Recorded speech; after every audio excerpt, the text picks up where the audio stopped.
नमस्कार.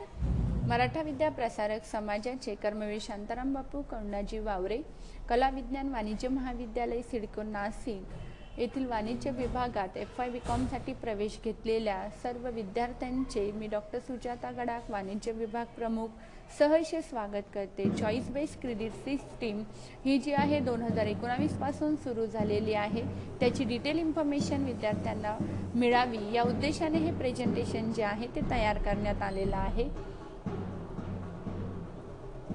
BCom degree महाविद्यालयात 1993ला तिची सुरुवात झाली. MCom जे आहे 2003 पासून महाविद्यालयात सुरू झालेलं आहे. दोन्ही डिग्रीसाठी CBCS पॅटर्न जो आहे तो आहे.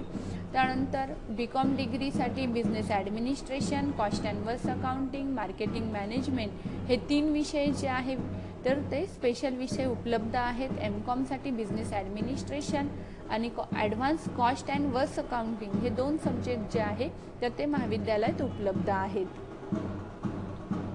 CBCS पॅटर्न म्हणजे चॉईस बेस्ड क्रेडिट सिस्टीम ही जी आहे तिचा मुख्य उद्देश विद्यार्थ्यांचा सर्वांगीण विकास करणे हा आहे. FY BComला फर्स्ट सेमिस्टर आणि सेकंड सेमिस्टर हे 2 सेमिस्टर असणार आहे. ॲबिलिटी एन्हान्समेंट कंपल्सरी कोर्सेस जे आहे त्याच्यामध्ये कंपल्सरी इंग्लिश आहे, मराठी / हिंदी / ॲडिशनल इंग्लिश आहे. कोर कोर्स जे आहे financial accounting, business economics, business mathematics and statistics, त्याला जे आहे कम्प्युटर कन्सेप्ट अँड ॲप्लिकेशन हे कोर कोर्सेस उपलब्ध आहेत.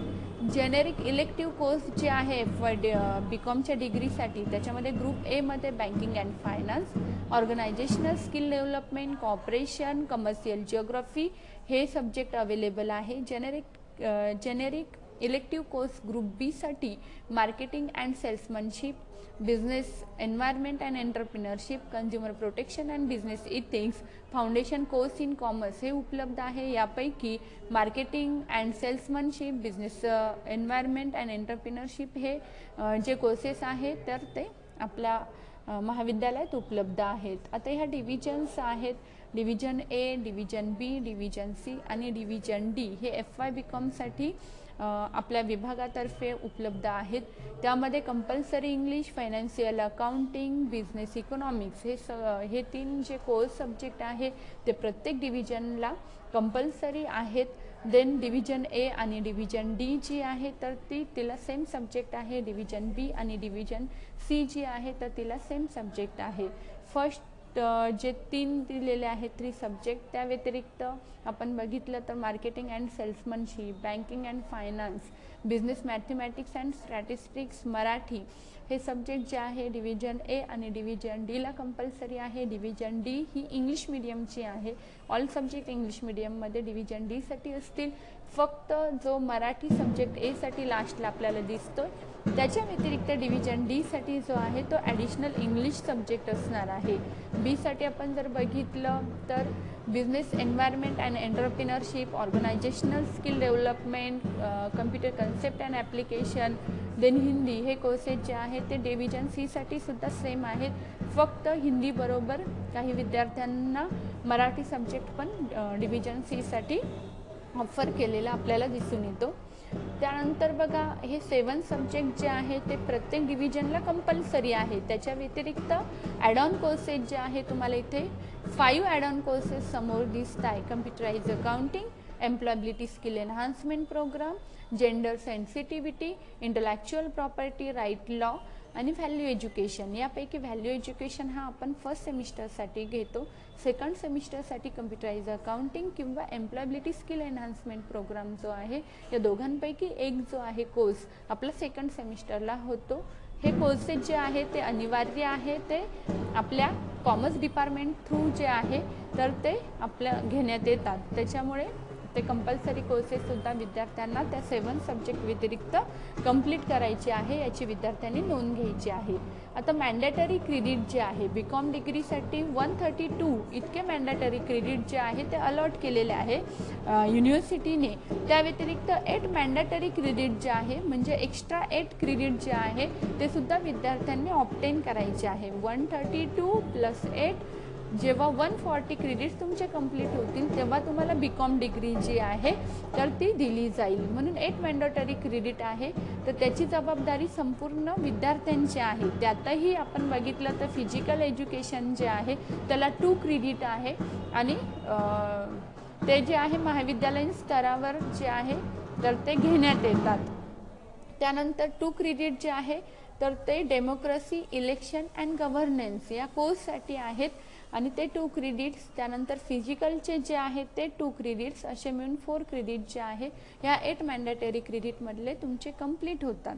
बट 4 क्रेडिट जे एक्स्ट्रा आहेत ते विद्यार्थ्यांनी स्वतः मिळवायचे आहेत, कारण ही चॉईस बेस्ड क्रेडिट सिस्टीम आहे. ते त्याच्यामध्ये तुम्हाला विद्यार्थ्यांना चॉईस दिलेले. हे समथिंग ग्रुप तुम्हाला दिसत आहे, ग्रुप 2चा स्पोर्ट आहे. तर तुम्ही कॉलेज लेवलला जर समजा पार्टिसिपेशन करत असाल तर तुम्हाला 1 क्रेडिट मिळेल. युनिव्हर्सिटी स्टेट लेवलला 2 क्रेडिट्स दिलेले आहे. ग्रुप 3 आहे NCC/NSS दिलेला आहे. तुम्ही जर समजा कॅम्पला जात असाल तर 1 क्रेडिट तुम्हाला मिळेल. परेड जर करत असाल तर 4 क्रेडिट मिळतील. ग्रुप 4 आहे आविष्कार किंवा कल्चरल ॲक्टिव्हिटी महाविद्यालयात राबवण्यात येतात. तर गॅदरिंगमध्ये समजा तुमचं पार्टिसिपेशन असेल, आविष्कारमध्ये पार्टिसिपेशन असेल तर 1 क्रेडिट मिळेल. युनिव्हर्सिटी लेवल असेल तर 2 क्रेडिट मिळतील.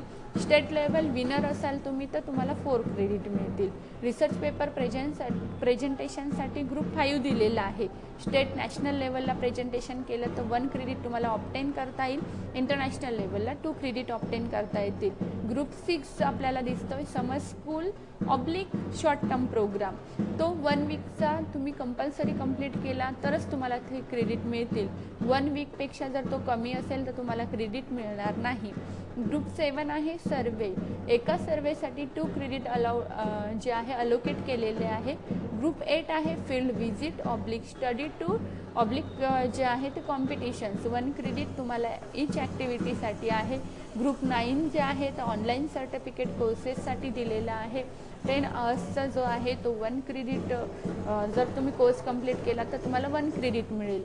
आणि खाली नोट दिलेली बघा, student can earn maximum 4 credits from an individual group. या कोणत्याही ग्रुपमध्ये तुम्ही मॅक्झिमम किती क्रेडिट मिळवू शकतात? 4.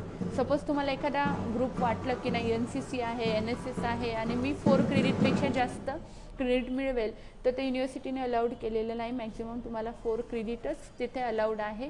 म्हणून तुम्हाला एकापेक्षा जास्त ॲक्टिव्हिटीमध्ये पार्टिसिपेशन करणं गरजेचं आहे आणि ती विद्यार्थ्यांची जबाबदारी असेल, ती महाविद्यालयाची नसेल. म्हणून विद्यार्थ्यांनी FY BCom पासूनच ह्या जे आहे 8 मॅन्डेटरी क्रेडिट जे आहे तर 4 तर कंप्लीट होता डेमोक्रेसीमध्ये, फिजिकल एज्युकेशनमध्ये. रिमेनिंग 4 जे आहे तर त्याचं प्लॅनिंग FY BCom पासून करणं गरजेचं आहे.